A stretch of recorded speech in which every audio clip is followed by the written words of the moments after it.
This one is called a capitulary, and it is related to something that happens to academics. You get asked to write something, and you write it, and you may even get proofs, and you may have to argue with the editors and so on. And the bloody thing is never published because the book never comes out. In this way, I was once asked to write a poem about the male poets of Ireland. And I thought, this is quite a nice idea, because it's usually the women poets who get lumped together. So I industriously read up on my contemporaries, and I read the ones that I'd never bothered with before. And I thought I had done quite a nice job. And sometime after I had realized that this wretched thing was never going to come out as a book, I had a dream in which I could hear all their voices, these male voices, on the other side of a wall. It sounded like a very comforting sound.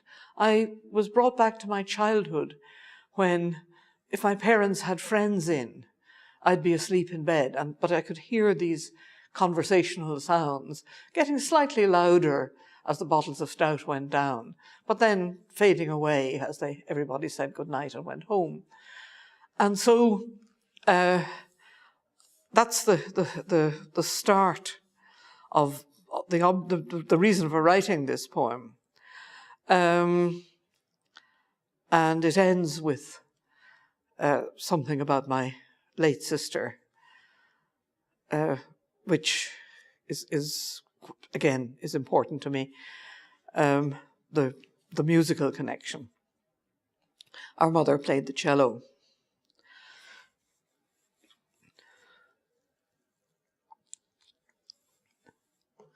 A capitulary.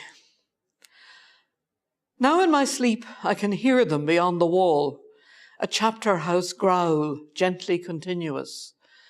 The sound the child heard, waking and dozing again, all the long night she was tucked up in the library, while her father told his story to the chaplain and then repeated it before the bishop. She heard his flat accent, always askew, responding to the minute semitones. A pause, and then the whisper of the scribe, sweeping up the Latin like dust before a brush, lining up the ablatives, a refined countrywoman's hiss, and the neuter scrape of the pen.